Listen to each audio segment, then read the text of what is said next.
Actually, I was approached by Rob Kabula one night. I believe we were in Brooklyn at where were we? I forget the name of the club we were at, but he asked me to join the band. He's like, "Would you be interested in taking my place?" He's like, "I got a great job. I've been touring all my life, and I'm done. I just want to stay home with my kids and my family." And at the time, I was like 26 years old, and I was like, to me, it was the most amazing thing ever. So I was like, yeah, you kidding me? Absolutely. So I remember we had a tryout with one other guy. It was much better than me, but I guess they felt I fit in with them, and they these guys were just like, it's punk rock. You learn. I really wasn't too good of a bass player at the time, but being on the road, Roger showed me a lot. It took me a little while to come into my own, to go from just being in a band that plays maybe once a month to being in a touring band. It was pretty scary. It was pretty, it was nerve-wracking, but here I am, 19 years later.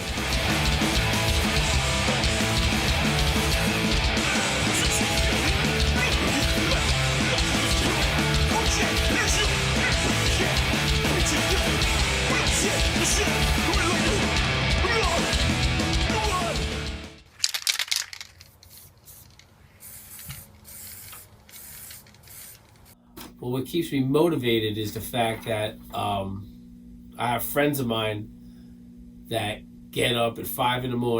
and do construction, electrical work. They hate their job. They hate it. But like me, I've actually managed to follow my dreams and play music and create art. This is some of all of my art that I've done and created. This is even a table that I've done. Just tried. I love creating. It's just like it's what fuels me. It keeps me alive.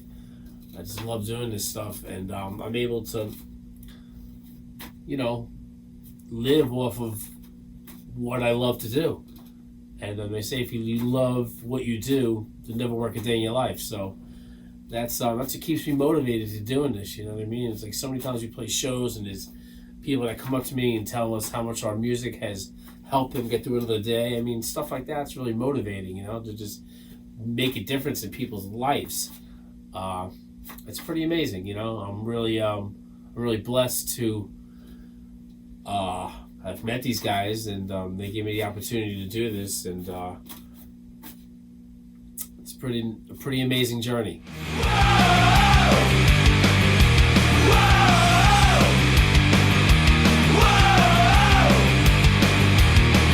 Let me tell you about a family, about so pure, so strong.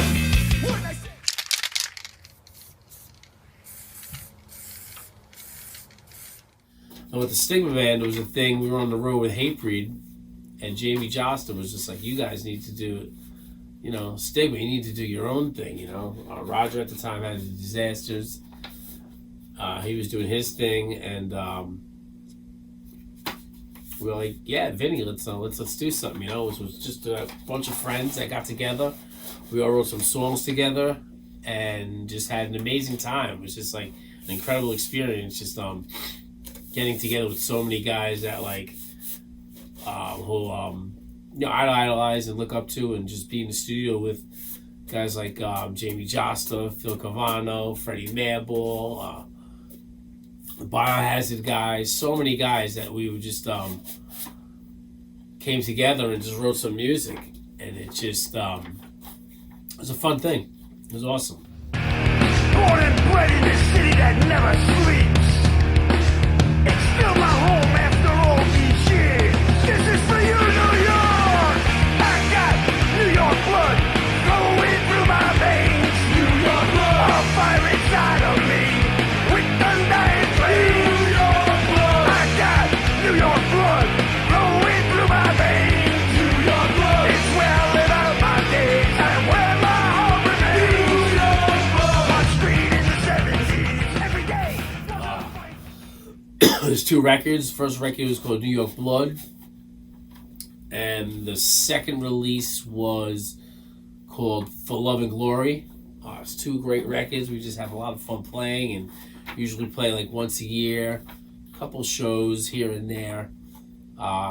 We're so busy with AF that it's really just, it's hard to really kind of do 2 bands. It's just too much, you know, especially with me with a family, and can't really do it that much. So we keep it special. We play once, maybe twice a year. So yeah, check it out, man. It's good stuff. It's a lot of fun.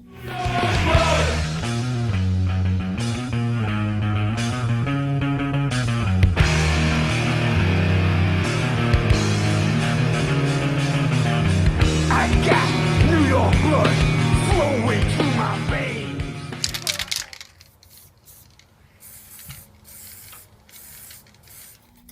Well, first off, the Boots and Brushes show was a success. It was just a lot of fun. Just did a couple of artists get to hang up their stuff, and a couple of bands, a couple of DJs. It was just a lot of fun, you know, a great New York City night. Stigma Band played, which was so much fun. Who else do we have? I believe Maximum Penalty and Ice Cold Killers. It was just a lot of fun, you know. We don't do it's not like a serious art gallery show. We just have a bunch of artists, you know, I invite a couple a year, and they get to hang their stuff, and it's just, you know, it's good. It's good for people to see what, you know, what other people are creating, and it's good. Music and art, it all goes together, so it just worked really well. It was an awesome event. I'm doing another one this year. In April, the 2nd annual one, and next year I'm looking to do something bigger. Maybe trying to do like 2 separate rooms, bands in one room, art gallery in the next, something like that. So I'm definitely planning to go bigger with it since it was so successful. This year we did it a little bit smaller. I was busy and didn't have time to put together something as big as I would have liked to, but at least we're definitely doing it this year, so I'm looking forward to that.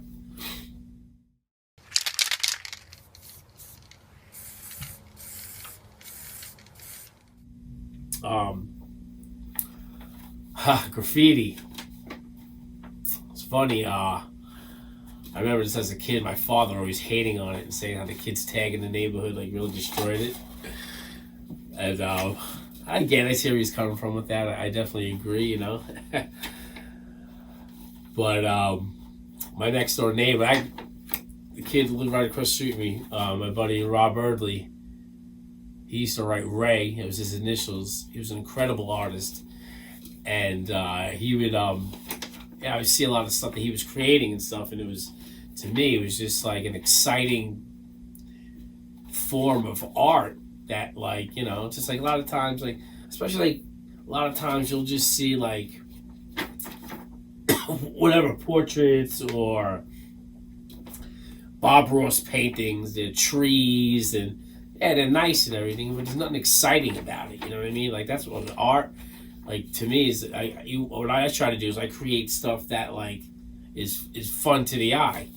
So like graffiti to me was just it had that element of danger, you know, of excitement, of getting caught doing it. It's just it really brought a whole new life to what I just enjoy doing. Love doing cartoons and stuff like that as a kid, and it just went hand in hand. And I just really my friend Rob across the street, we'd always get together, hang out, and do little pieces in his room and stuff. He was showing me how to do the airbrush. I've been doing airbrush since I was a kid too. That was always a lot of fun. But I remember him showing me a bunch of movies, and I forget exactly which movie it was. It wasn't Star Wars, because I just seen that one. I forget what movie it was, but I just remember the graffiti artist scene from the Bronx. I mean, he had his name tagged on the Hollywood sign. And to me, that was just the most incredible thing ever. I was just like, wow, that's just insane to bring it to that level, to something like that. It's just unbelievable. It's very inspiring. And not like I've ever went out and did that much graffiti like that. That's another level. You know, I give it up to guys, the heavy hitters out there who really risk their lives, hanging off buildings, doing whatever it takes to get their name up there. Like, that's some real shit, you know. I mean, I go out and I'll bomb every now and again. You know, do some throw-ups, some fun pieces, some legal walls. I mean, when I was a kid, I was bombing the parkways every weekend. But nowadays, I got a family, and I just don't think that's the best thing for me to be doing. But that's what I do here now. I put it on canvas. And every now and again, you know, the addiction kicks in, you know, and I'll catch a tag here and there, or throw up something like that. I can't help myself.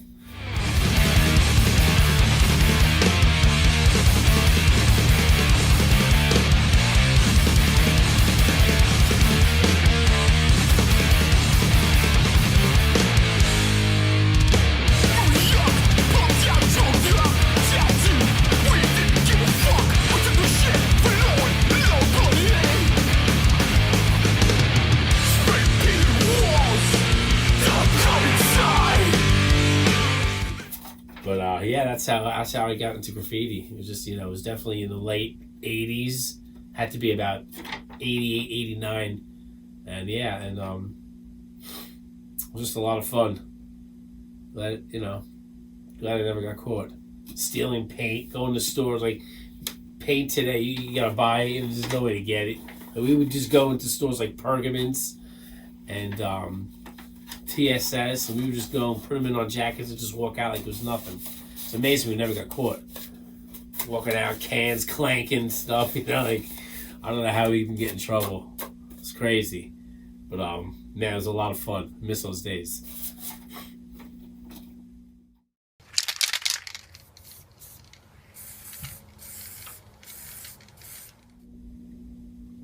Definitely, there's a band called Ache. It's a pretty awesome band. Really cool. Crazy Eddie is another one I really like. So there's definitely new bands from New York that are popping up that are really awesome. They're doing a lot of shows at A7 Sunday matinees, which is really awesome. And it's it's really creating another scene again. You know, I guess it kind of dies out, but it always happens. It comes in, it goes up, goes down. But yeah, there's definitely bands out there that are doing it and still doing it. This music will never die. You know, it's just like it always has ups and downs, but the music, the message is way too powerful. There's just no way, you know. So it's pretty awesome just to see it kind of like coming into its own again. A bunch of young kids went to a show. I don't even know these kids. It's great. That's what we need. We need the youth to keep it alive. So it's incredible. You got to go out, because like I feel like kids today just rather sit home on their computers, on their iPads, and they just watch it from home, you know. But it's like there's no socializing. There's no like going out and having fun. You're sitting home and you know, it's just like it's ridiculous. People need to go out and enjoy life, enjoy the city life, you know. Meet people, talk to people, make friends, you know. It's so important, so important. Get out of your house, kids, today. Forget playing video games. It's a waste of life. It's a waste of time. I hate video games. I played them as a kid. Look, I get it. They're fun. Don't get me wrong. But there's so much more to life than just sitting home playing video games. Please get out. Support the scene. Start a band. Write a zine. Make art. Do graffiti.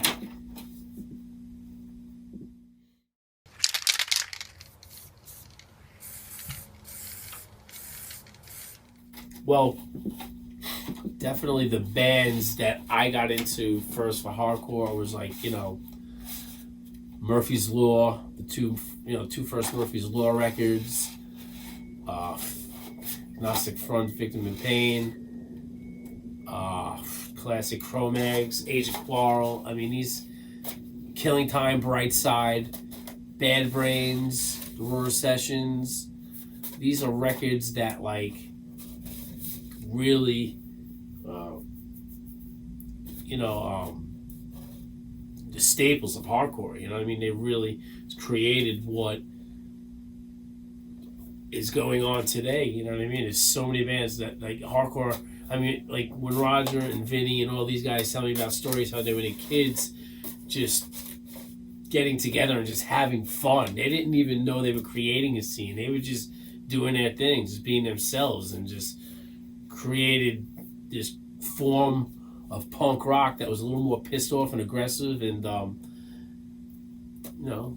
40 something years later, it's worldwide. Hey ho, let's go. You all of the city.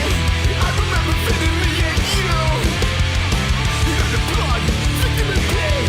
Cross through our lives away.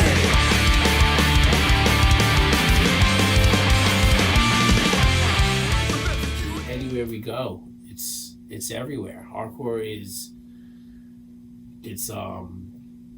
it's everywhere. It's worldwide. It's amazing. It's incredible. It's going on like that. So it's important to.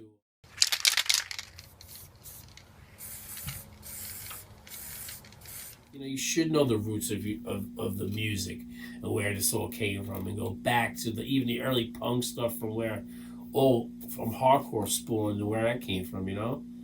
There's so much good music out there. There's so many amazing bands. There's the Ramones, there's GBH, there's Discharge. Like all these bands is like what really kind of got together. Like started. Like, was what made the beginnings of hardcore. Black Flag. It's pretty much like Minor Threat. All these bands. It's just like incredible stuff. So much power. So much energy.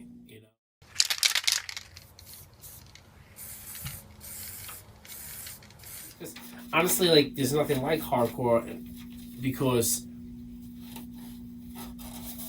it's the band and the audience together that make the show. There's nothing like that. You go to see a show, you need a light show and all these special effects and all that stuff. There's none of that with hardcore. Hardcore is just the band and the audience together making the show. And there's nothing like that, being able to get on stage and sing those lyrics that you love so much, you feel so passionate about, with the singer into the mic, and just to be able to just release yourself and just jump off the stage. And there's nothing like that. There's no release like that.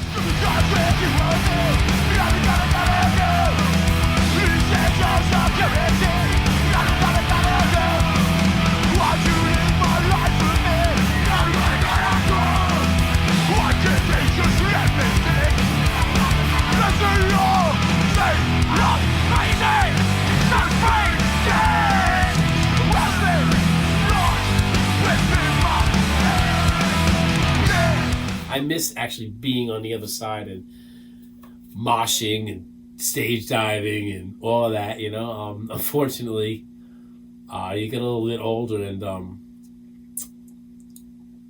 I can't do it. It's just that, I'm on the other side now. It's hard. I can't do that. I can't risk myself getting hurt.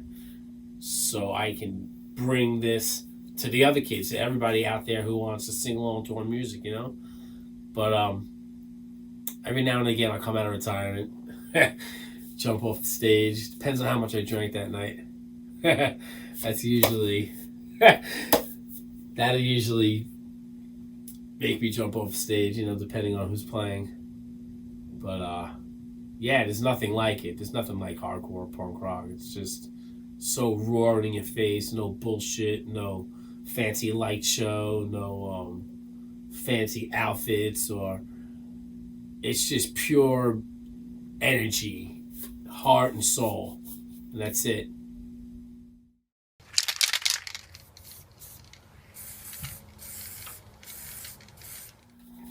I hate to sound cliche, but CBGB's was just an incredible place.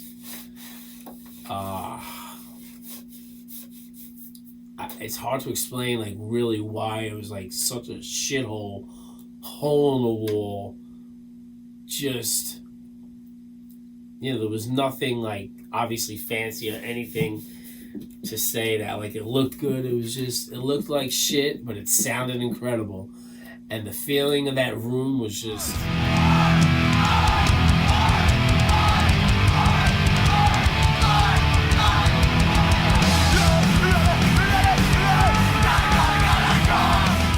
Had something to it, you know what I mean? That's why it was so successful over the years, and so many bands have played there. I mean, any band that we probably are into these days, I'm sure has played there at least once or twice. I mean, I've played there like 5 to 10 times. Probably, what am I saying? Probably more. I can't even count, but off the top of my head, but I don't know, the place just had this energy that was just something that you just, I don't know, it was incredible. It's hard to explain. I guess you had to just be there to experience it. But there's definitely other clubs that were really fun. Coney Island High is one I missed. I was on St. Mark's Place. Really loved that club.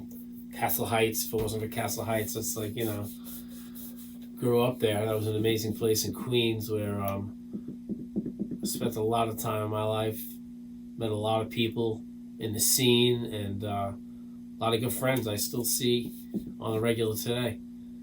It was just those places were just they were special. I missed them a lot.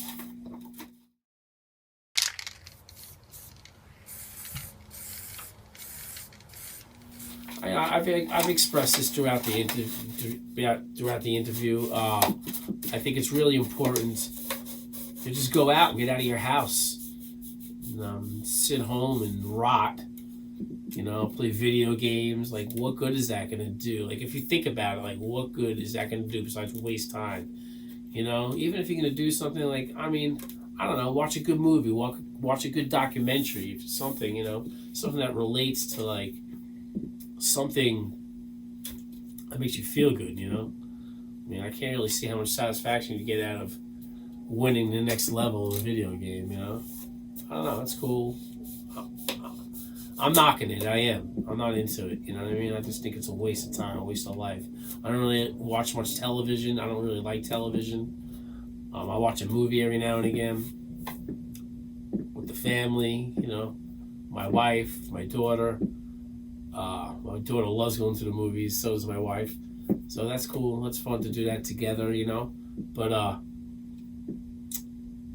think TV's a waste of time. That's just me.